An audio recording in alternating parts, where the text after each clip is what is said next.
Hey everyone, welcome to Movie Summaries. Today I'm going to summarize a 2019 horror movie called The Silence. Fair warning, there are definitely spoilers in this summary. Enjoy, and be sure to subscribe to watch more videos weekly, and hit like. The movie begins with a group of archaeologists digging through uncharted caves in Pennsylvania, 1,000 feet beneath the Appalachian Trail. They come across a massive, never-seen-before dark chamber, and begin to celebrate. However, suddenly, they hear strange noises coming from inside it, and lo and behold, the researchers are under attack by an unknown flying creature that instantly killed the researchers and fly out of the mine. The movie then cuts to a high school in Montclair, New Jersey. A deaf teenager named Allie Andrews is waiting for a bus when she realizes that a bunch of douchebags are mocking her for being deaf. She ignores them and decides to walk back home. Allie lost her hearing ability in a car accident 3 years ago. A guy named Rob shows up and offers to walk her home.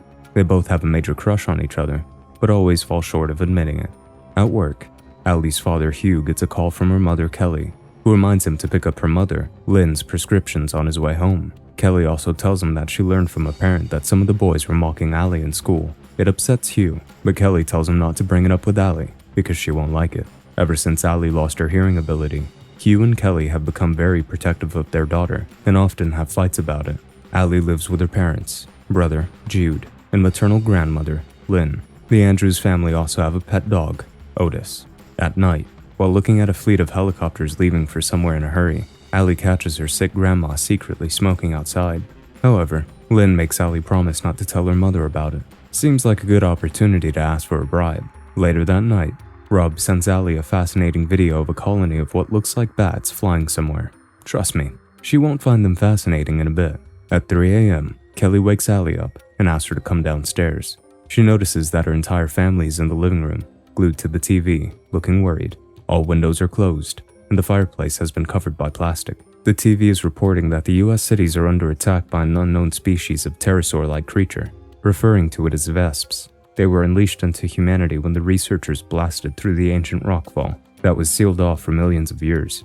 The creatures can kill a human in a matter of seconds, and use noise to locate their prey. The US government has declared a state of emergency, and asked people to stay indoors and quiet. Allie suggests they head to the countryside, which is going to be quieter, and hence, safer. Hugh agrees. Glenn joins them, bringing his guns and car with him, and they set out for the countryside. Meanwhile, the creatures are wreaking havoc in the city. There's blood and dead bodies everywhere in the underground metro. The surviving passengers have taken refuge inside train cars. Suddenly, a baby starts frantically crying, and his mother fails to make him stop.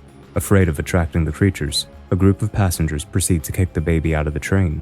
In a matter of seconds, the creatures locate the baby and his mother. Sheesh. Survival of the fittest, or whatever Darwin said, I guess. Allie and her family stop at the gas station to refuel their cars. She uses the opportunity to take Otis out to pee, while Hugh tries to keep his son Jude entertained. He tells the boy how he met Uncle Glenn in high school. Hugh reveals that one day after school, 3 lacrosse players walked up to him and started bullying him. Hugh didn't like fighting, so he tried to talk his way out of it, but Glenn showed up and headbutted one of the guys. The bully dropped right to the ground, and the other 2 ran away. Hugh and Glenn have been best friends ever since then. Suddenly, Hugh hears Allie screaming and quickly runs to her.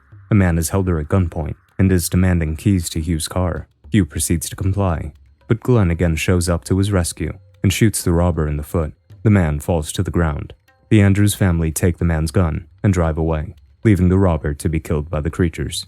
Before they could get far, the group comes across a massive traffic jam that's blocking all the interstate highways. Glenn proposes an alternative, and they go off-road. While driving through the countryside, Glenn suddenly comes across a herd of fleeing deers. He quickly swerves his car in order to avoid crashing into the wild animal, and ends up tumbling down the embankment. Panicking, the Andrews family rush to check Glenn. Fortunately, he has survived the crash, but is trapped inside the car. Allie calls 911, but fails to reach them. Hugh tries to get the door open with a nut wrench, but without success. Giving up, Glenn asks Hugh to hand him his gun and leave with his family. Hugh refuses to leave him alone, but Glenn convinces him to go for the sake of his family. Hugh promises his best friend that he will return with help before leaving. As Hugh's family proceed to leave, Otis starts barking repeatedly, attracting the vesps. Hearing Hugh's family screaming for help, Glenn starts firing his gun to lure the creatures towards him, sacrificing himself. The creatures swarm Glenn, but Otis continues to bark. In order to keep his family safe, Hugh makes the difficult choice of letting the dog out of their car to die. Man, tough decision. The The Andrews family realizes that they can't drive away in their car without attracting the Vesps, so they decide to abandon it. Hugh lights Glenn's car on fire to distract the Vesps, and sets out on foot with his family to find a shelter. They walk for hours, and Lynn struggles to keep up with her coughing, putting the family at risk. By evening, the family comes across a house surrounded by a high fence and locked gate in the woods. Their presence attracts the Vesps, alerting the homeowner. The homeowner, who seemingly isn't aware of the creatures that are plaguing humanity currently, comes out screaming at the intruders with a gun. The Vesp immediately swarms the lady and rips her apart. Hugh looks around the property for an alternate exit and comes across a storm drain tunnel that leads into the compound. He ventures into the property first to make sure it's safe. After getting a green signal from Hugh, Allie and the others enter the tunnel. But inside, Jude comes across a rattlesnake, which makes him scream and attract the Vesp. Damn, this family can't seem to get a break. The Vesp kill the snake, but they also bite Kelly's leg. Hugh quickly turns on the wood chipper to distract the creatures and shreds them to death. Smart. The family finally enters the house and cleans Kelly's wounds. Jeez, those bite marks look brutal. Before going to bed, Allie contacts Rob. To her dismay, a disheveled Rob reveals that his parents have been killed by the creatures. Worried, Allie asks him to get out of the city and join her in the cabin. But before Rob could respond, the video call disconnects. The next day, amidst all the chaos and despair, a religious cult is on the rise. Lynn again examines Kelly's wounds and learns that it is infected. Realizing that the wound is going to continue to spread without antibiotics, Hugh heads out to a medical store with Allie, while Lynn and Jude stay back with Kelly. Hugh and Allie come across a deserted city and look for a medical store. A reverend is seen watching the father-daughter from a distance as they head into the store. The store is dark, deserted, and stinking of rotten flesh. As Hugh collects the medicine, Allie notices vesp eggs growing inside the human corpses lying around the store. She inadvertently makes some noise and alerts the creatures. They are stuck inside the store with tens of flesh-eating creatures. An idea strikes Allie, and she signals to her dad to look at the fire sprinklers above them. Hugh understands the assignment and starts looking for ways to light a fire. He signals her to pass him a mop and lights it on fire. He then holds the burning mop close to the fire alarm, causing it to go off. The noise from the fire alarm and the water sprinkler detract the creatures, and Hugh and Allie manage to escape unharmed. Outside, they are approached by the Reverend, who seems to have cut his tongue. It turns out he is the leader of the cult that's going around recruiting people and killing the non-believers. Now, why did he have to cut off his tongue to be safe from the creatures? Couldn't he just shut up? The Reverend asks them to join his flock, but Allie senses trouble and asks her father to avoid him. They manage to safely return home with antibiotics, and Kelly begins to recover. The next day, Hugh checks the TV for any update about the Vesps. Allie then approaches him from behind, unintentionally giving him a good scare. She tells him that the news channels are only broadcasting every now and then, from some bunker somewhere. She reveals that the news earlier reported that the Vesp can't stand intense cold weather. People above the Arctic Circle are surviving. She also tells him about the regions called Gray. There are places where electricity has gone out, and people are being cut off from the world when the battery of their phones and computers are dying. They seem as if they have been wiped off the map. Later that day, the Reverend and his cult members show up at Hugh's hideout. Figured this was coming. He again asks Hugh to join their cult, and again gets turned down. Hugh tells him to leave him and his family alone. As Hugh proceeds to go back inside, the Reverend stops him and writes him a creepy note, saying the girl is fertile. Hugh looks them up and down and goes back inside. The Reverend and his cult members seem to think Hugh was going to get his fertile daughter for them, but he returns with a damn rifle instead. However, the lunatics are unfazed, as they know Hugh won't shoot them, which would create a loud noise and jeopardize his family.